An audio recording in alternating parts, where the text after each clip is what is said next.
Trabalho de fenômenos de transporte 3, sobre análise dimensional de transferência de massa por convecção. A equipe é composta por Maria Beatriz, Juliana, Lucas Silva Cidrião e Cachastriani. Aqui é um pequeno sumário, onde nós vamos resumir um pouco do que vamos falar de acordo com a apresentação. De início, vamos fazer uma análise dimensional, explicar um pouco disso, e dividimos em 3 tópicos. Revisão da teoria de Pi. 1.2, né, que é a transferência de massa dentro de uma fase em movimento sob convecção forçada. 1.3, que é transferência de massa dentro de uma fase em movimento sob convecção natural. 2, vamos falar dos modelos da teoria do filme e da penetração. Na 3, vamos mostrar um exercício com aplicação. Sobre a análise dimensional, né, a definição. É um método de reduzir o número de variáveis de um problema para um conjunto menor de variáveis, as quais não possuem dimensão física, isto é, tratam-se de números adimensionais. A maior limitação da análise dimensional é que ela não fornece qualquer informação sobre a natureza do fenômeno. Todas as variações que influenciam devem ser conhecidas de antemão. Por isso, deve-se ter uma compreensão física preliminar correta do problema em análise. O primeiro passo da aplicação do método consiste na determinação das dimensões primárias. Todas as grandezas que influenciam no problema devem ser escritas em função destas grandezas, onde eu vou explicar logo após. Vamos falar um pouco dessa teoria, dos Pis. Esse teorema permite obter o número de adimensionais independentes de um problema. É dado por m igual a n menos p, onde o m é o quê? Número de grupos adimensionais independentes. Já o n é número de variáveis físicas do problema. E o p é o número de dimensões primárias. Sendo π um adimensional genérico, pode-se escrever, então, essa função aqui. Difusividades molares. As difusividades molares dos 3 fenômenos de transporte são definidas, né? Difusividade de momento, como nós temos aqui, que é μ sobre ρ, onde μ é a viscosidade e ρ a densidade. Difusividade térmica, onde nós temos o alfa, que é igual a K ρ Cp. Difusividade máxima, né, que é o D, que nós chamamos de DAB. E a unidade dela é litro quadrado por T. Parâmetros adimensionais. A análise dimensional prediz os vários parâmetros adimensionais, os quais podem ajudar a correlacionar os dados experimentais. Há 2 processos de transferência de massas importantes no qual serão considerados, certo?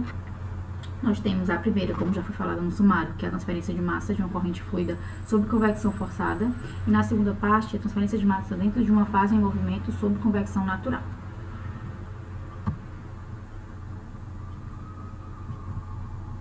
Vamos falar agora um pouco da transferência de massa dentro de uma corrente fluida sob convecção forçada, certo? A transferência é um resultado da força motriz de concentração, CAS menos CA. As variáveis importantes, seus cossímbolos e suas representações adimensionais estão listadas aqui ao lado, onde nós temos a variável, diâmetro do tubo, densidade do fluido, viscosidade do fluido, velocidade do fluido, difusividade, coeficiente de transferência de massa e os seus símbolos e as suas dimensões, certo? Para podermos representar na forma adimensional. As variáveis importantes. As variáveis acima incluem termos descritivos do sistema geométrico do escoamento, das propriedades do fluido e a quantidade no qual está a variável de interesse, que é o Kc. Pelo método de Buckingham, de agrupamentos de variáveis, pode-se determinar o número de adimensionais conforme, como já foi explicado, K igual a N menos N, certo? E aqui nós temos aqui a nossa base escolhida.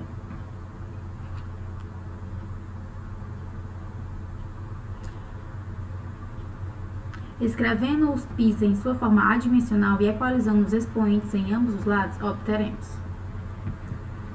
Vamos daqui para cá. Logo, vamos agora falar um pouco da teoria da transferência de massa dentro de uma fase em movimento sob convecção forçada, certo? Já falamos um pouco de como podemos fazer essa análise dimensional e agora vamos falar sobre essa parte. Considerando a transferência de massa, como já foi falado, das paredes de uma conduta circular para um fluido que flui através do conducente, a transferência é um resultado da força motriz da concentração, como já foi falado. Pelo método de agrupamento das variáveis, pode determinar que haverá 3 grupos sem dimensão, com DAB e D com variáveis do núcleo. Os 3 grupos de densidade a serem formados são esses que estão aí abaixo. Escrevendo π na forma adimensional e equacionando os expoentes das dimensões fundamentais em ambos os lados da equação, temos isso aí. Onde nós temos aqui transformado na forma adimensional. E aqui o resultado de A, B e C para cada um. Onde vocês podem perceber que o DAB está sendo substituído, como foi falado inicialmente, 2 sobre T, por massa sobre volume, no qual L é o cubo. E o KC é L sobre T. E logo depois nós vamos fazer análise sobre os expoentes e descobrindo esses valores. Agora, o número de Sherwood, o número de Nusselt de transferência de massa. Os dois grupos poderiam ser dados na forma. Dividindo, aqui ficou ruim, mas é π1, π2 sobre π3, se obtém o número de Reynolds, onde nós podemos dividir um pelo outro, nós obtemos o Reynolds, que é dV sobre μ.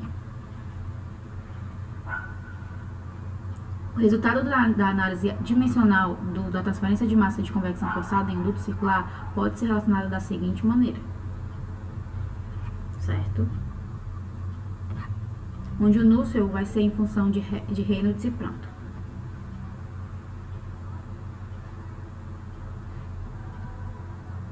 Agora vamos para a transferência de massa dentro de uma fase em movimento sob convecção natural, certo? As correntes da convecção natural desenvolveram-se caso exista variação de densidade dentro de uma fase gasosa ou líquida. Essa variação pode ser devida à diferença de temperatura ou concentração. No caso da convecção natural, envolvendo a transferência de massa de uma parede plana vertical para um fluido adjacente, as variáveis diferenciarão daquelas usadas na análise de convecção forçada. As variáveis, seus símbolos e representações adimensionais estão listadas lá naquele primeiro slide onde eu mostrei a variável, o símbolo e as dimensões, certo? Pelo método de Buckingham, há 3 grupos adimensionais π, com as variáveis de base, que é o DAB, o L e o μ. Com isso, nós obtemos π1, π2 e π3, certo? E logo depois fazemos escrevendo os 3 grupos π, né, na forma adimensional, que está aqui ao lado. Logo depois, multiplicando π2 e π3, nós obtemos a seguinte equação, como mostrada aí. E nós temos o número de Grashof para, né, a transferência por convecção natural. O resultado da análise dimensional da transferência de massa sob convecção natural sugere uma relação da forma, certo? Onde é igual ao Nusselt, que vai ficar em função desses 2 termos. Para ambas as convecções, as relações sugerem que uma correlação de dados experimentais pode ser em termos de 3 variáveis ao invés de 6 originais.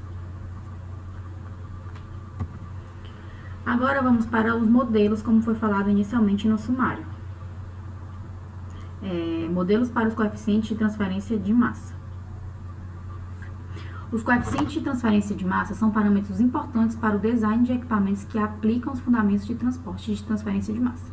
Na maioria dos casos, esses parâmetros são empíricos, determinados através de análises experimentais. Os coeficientes da transferência de massa têm sido usados no projeto de equipamentos por muitos anos. No entanto, na maioria dos casos, estes são empíricos, determinados a partir de investigações experimentais, como já foi falado. A explicação teórica dos coeficientes requererá uma melhor compreensão dos mecanismos de turbulência, desde que estejam ligados diretamente com características dinâmicas do escoamento, certo? E aí vamos falar dos 2 possíveis modelos, né, que foram introduzidos para explicar a transferência de massa, a teoria do filme e a da penetração. Na teoria do filme, assume-se que toda resistência à transferência existe em um fluido fictício, onde o transporte de matéria ocorre inteiramente por difusão molecular.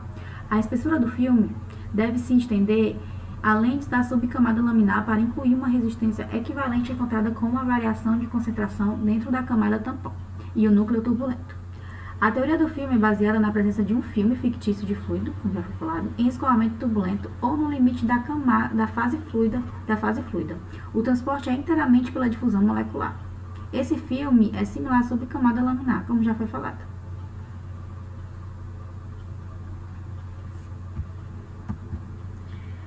Vamos agora para os cálculos, né? Assumindo um filme de líquido muito fino, todo o ar difunde através deste e atravessa o líquido principal.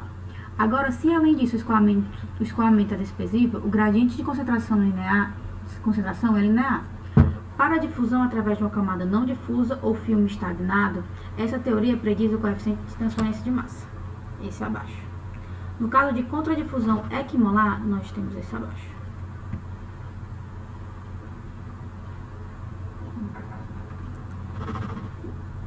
Em ambos os casos, aqui, o coeficiente de transferência de massa convectiva está diretamente relacionado com a difusividade máxima molecular. A espessura do filme fictício nunca poderá ser mensurada, pois ele não existe.